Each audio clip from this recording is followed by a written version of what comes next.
নমস্কার বন্ধুরা, সবাইকে স্বাগত জানাচ্ছি। আশা করি আমার সব বন্ধুরা ভালো আছে। আমি পিয়া আবারও চলে এসেছি আর একটা মুখরোচক রেসিপি নিয়ে। আজকে বানাচ্ছি খিচুড়ি রেসিপি। তার জন্য এখানে মুসুরির ডাল, মুগ ডাল, মটর ডাল আর কিছুটা বারোমিশালি ডাল নিয়েছি। আর তার সঙ্গে রয়েছে এখানে কিছুটা সবজি, কুমড়ো, আলু, টমেটো আর একটু ডাঁটা। আর এখানে নিয়েছি 500 চাল। চালটা 500 নিয়েছি আর সব ডাল মিলিয়ে কিন্তু 500। এবার চাল আর ডালটা এক জায়গাতে মিশিয়ে ফেলছি, মিশিয়ে ভালো করে ধুয়ে নেব।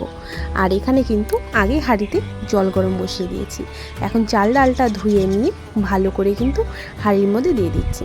জানো তো বন্ধুরা, কদিন হলোই খুব বৃষ্টি হচ্ছে, এই জন্য ভাবছিলাম যে খিচুড়ি বানাবো। এই জন্য আজ সন্ধেবেলায় খিচুড়ির রেসিপিটা বানিয়ে নিলাম আর তোমাদের সাথে শেয়ার করছি। এখানে দেখো সবজিটা কেটে নিচ্ছি, ডাঁটা, আলু আর এখানে রয়েছে কুমড়ো। তার সঙ্গে বন্ধুরা এখানে টমেটো আর একটু ঘরে পটলও ছিল। ভাবলাম যে সবজি খিচুড়ি যখন বানাচ্ছি তখন পটলটাও দিয়ে দিই। সবজি খিচুড়ি কিন্তু আমার খেতে বেশ ভালো লাগে।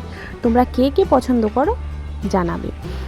একটু ডাল চালটা ফুটে আসতেই দিয়ে দিলাম পরিমাণ মতো একটু লবণ। আর এখন সবজিগুলো কেটে ধুয়ে রেখেছিলাম, সবজিগুলোও দিয়ে দিচ্ছি, দিয়ে একটু নাড়াচাড়া করে দেব।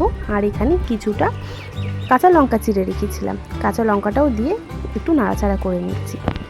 এটি এমন একটি রেসিপি যেটা কিন্তু সবাই খুব ভালো বানায়। আজকে আমি কিভাবে রেসিপিটি বানাচ্ছি সেটাই তোমাদের সাথে শেয়ার করছি। চাল ডালটা সঙ্গে সবজিটাও একটু সেদ্ধ হয়ে গেলে হলুদ দিয়ে দিচ্ছি। হলুদটা কিন্তু একটা বাটির মধ্যে নিয়ে জল দিয়ে গুলিয়ে তারপরে দিয়েছিলাম।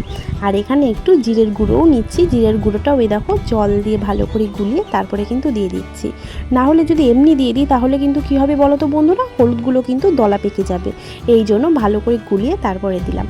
এখন হাঁড়িটাকে নামিয়ে নিয়ে আর একটা কড়াই গরম বসিয়ে কড়াইয়ে তেজপাতা, শুকনো লঙ্কা আর 5 ফোড়নটা ভালো করে একটু লাল করে ভেজে নিয়ে তার মধ্যে একটু আদা বাটা দিয়ে দিচ্ছি। এখন এই আদা বাটা আর মশলাটা একটু ভাজা হয়ে গেলে খিচুড়ির হাঁড়িতে আমরা মশলাটা ফোড়ন হিসেবে দিয়ে দিচ্ছি। ফোড়নটা এভাবেই আমি করে নিই, কড়াইয়ে আলাদা করে, তারপরে এরকমভাবেই আমি ওপরে হাঁড়ির মধ্যে দিয়ে নিই। তো বন্ধুরা, আজকের রেসিপিটি প্রায় হয়ে এসেছে। তোমাদের যদি আমাদের রেসিপিটি ভালো লাগে লাইক, শেয়ার, কমেন্ট করে পাশে থাকবে বন্ধুরা। রেসিপিটি এবার নামিয়ে নেব, ঠান্ডা করতে দিয়ে নিয়েছি রেসিপিটি, দেখো বন্ধুরা। আর তার সঙ্গে কিন্তু ডিম ভাজা আর আলু ভাজা আছে। টাটা বন্ধুরা, তোমরা সবাই খুব ভালো থেকো।